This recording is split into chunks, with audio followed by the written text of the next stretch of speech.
Mari kita bedah sebuah karya literatur kuno yang jujur aja, sampai detik ini masih ngebentuk cara kita mikir, hukum kita bahkan moralitas kita.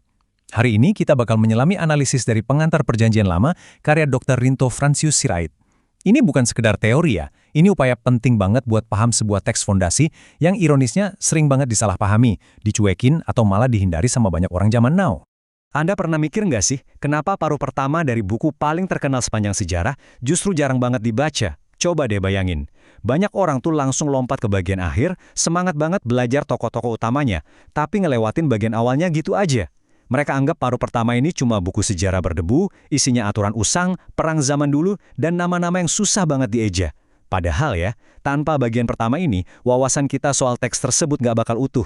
Ibaratnya, kita nggak mungkin bisa paham klimaks dari sebuah film epik kalau kita sama sekali nggak tahu gimana asal-usulnya kan? Waktu kita ngomongin Perjanjian Lama, kita tuh nggak lagi baca berita online hari ini. Kita harus benar-benar ngelepas kacamata abad 21 kita. Kita lagi ngelangkah masuk ke sebuah dunia kuno, dunia yang penuh dengan juru tulis yang super teliti, gulungan perkamen yang rapuh, dan megahnya peradaban timur dekat kuno. Bayangin aja, kita ada di tengah-tengah kebangkitan dan kejatuhan kerajaan raksasa kayak Mesir dengan Firaunnya, Asyur yang kejam, Babel yang megah, dan Persia. Konteks budaya, politik, dan geografis yang beda banget inilah kunci utamanya. Memahami dunia tempat teks ini lahir itu syarat mutlak, biar kita nggak sekedar baca kata-katanya, tapi beneran nangkap apa sih makna aslinya. Nah, buat ngebantu kita menavigasi topik masif yang mencakup ribuan tahun sejarah ini, kita bakal bagi ke 6 bagian yang gampang dicerna. Mengapa Perjanjian Lama penting, fondasi Perjanjian Baru, gimana cara mengatasi hambatan membaca, pusat beritanya yaitu Perjanjian Allah, garis waktu sejarah keselamatan, dan pastinya relevansi untuk masa kini. Bagian 1. Mengapa Perjanjian Lama penting? Menemukan sejarah keselamatan. Poin paling mendasar dari analisis ini adalah, teks ini tuh sama sekali bukan kumpulan mitologi kuno atau dongeng sebelum tidur, apalagi sekedar spekulasi filosofis. Enggak, ini adalah catatan sejarah faktual tentang gimana Allah beneran intervensi dalam ruang dan waktu manusia. Di dunia teologi, ini sering disebut sebagai Heilsgeschichte atau sejarah keselamatan. Artinya, setiap peristiwa, mujizat bahkan tragedi yang ada di dalamnya, itu semua adalah bagian dari satu cetak biru rencana ilahi untuk memulihkan dunia kita yang udah jatuh ini. Masuk ke bagian 2, fondasi Perjanjian Baru. Prequel yang esensial. Perjanjian Lama itu, pada dasarnya adalah prequel yang wajib banget kita tahu. Penulisnya negasin kalau kita nggak mungkin bisa benar-benar paham sequelnya, yaitu Perjanjian Baru, kalau kita nggak menguasai fondasi awalnya. Coba deh usaha memahami ajaran Yesus atau tulisan para rasul tanpa konteks Perjanjian Lama, itu ibarat nonton film aksi fiksi ilmiah tapi mulainya langsung dari film kedua. Ya mungkin kita bisa nikmatin efek visualnya, tapi kita pasti bakal kehilangan esensi cerita dan motivasi dari karakter-karakternya. Terus, seberapa penting sih prequel ini secara matematis? Coba perhatiin angka objektif yang bikin kaget ini. 2650. Serius, ada sekitar 2650 kutipan atau referensi langsung dari Perjanjian Lama di dalam Perjanjian Baru. Kalau dihitung-hitung, itu kira-kira setara dengan 1 kutipan Perjanjian Lama di setiap 3 ayat Perjanjian Baru. Gila kan? Ini bukan cuma inspirasi numpang lewat, ini ikatan organik yang kuat banget. Ini bukti nyata kalau penulis Perjanjian Baru itu napas, mikir dan nulis sepenuhnya pakai kerangka konsep dari Perjanjian Lama. Fakta tadi otomatis matahin mitos besar yang sering banget beredar di luar sana. Banyak yang mikir kalau ada semacam putus hubungan gitu.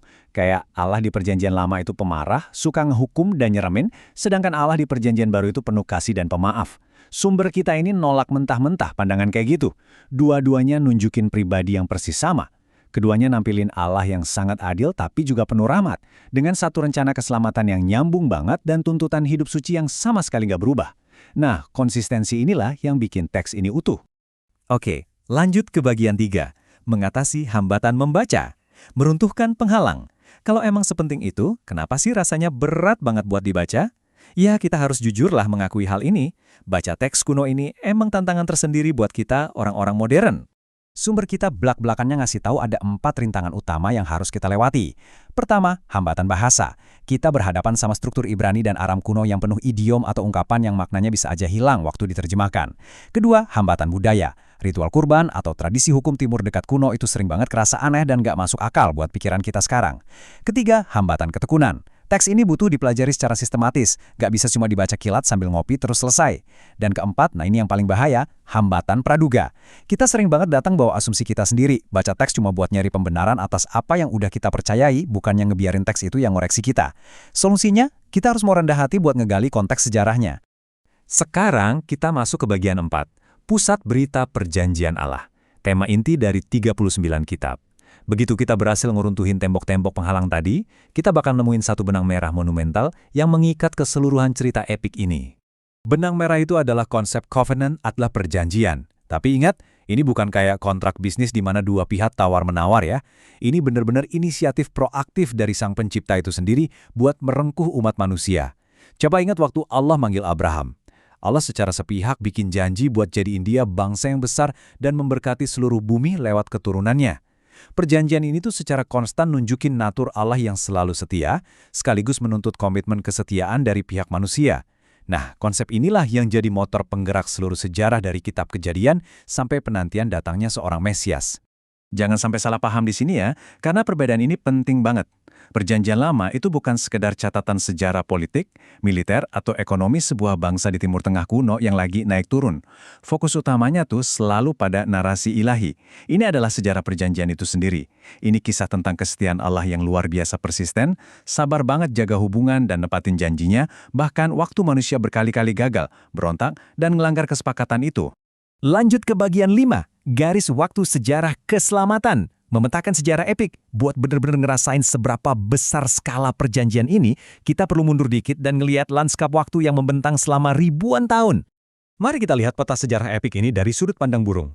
Semuanya berawal di sekitar tahun 2000 sebelum Masehi dengan era nomaden para patriark, seperti Abraham, Ishak, dan Yakub. Maju 6 abad, kita masuk ke pembebasan super dramatis dari perbudakan Mesir dalam peristiwa Exodus sekitar tahun 1400. Terus berlanjut ke masa pergolakan para hakim yang naik turun, sampai akhirnya mencapai masa keemasan di bawah kerajaan bersatu Daud dan Salomo di tahun 1050 sebelum Masehi. Tapi sayangnya, kejayaan itu nggak bertahan. Kerajaan terpecah dua di tahun 930. Dan pada akhirnya, karena terus-terusan berontak secara spiritual, bangsa ini nemuin titik terendah mereka. Pembuangan ke Babel pada tahun 587 sebelum Masehi.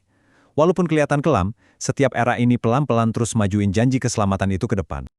Terakhir, bagian 6, relevansi untuk masa kini, membawa teks kuno ke dunia modern. Setelah ngelewatin ribuan tahun sejarah, kita sampai di pertanyaan yang paling bikin penasaran. Kenapa sih semua teks kuno ini relevan dan penting buat kita di zaman sekarang?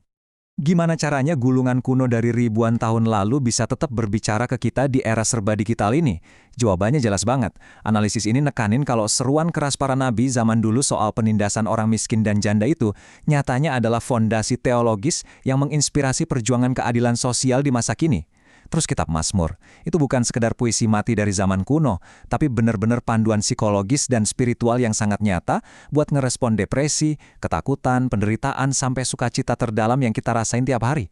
Dan kisah Exodus, wah itu sampai sekarang tetap jadi cetak biru dan simbol abadi buat perjuangan pembebasan dari segala bentuk penindasan di seluruh dunia. Intinya, isu-isu inti kemanusiaan itu ternyata nggak banyak berubah ya. Pada akhirnya, penulis ngasih kesimpulan yang indah banget. Perjanjian Lama itu sama sekali bukan dokumen mati yang cuma pantas dipajang di museum. Ini adalah literatur yang bernapas dan hidup.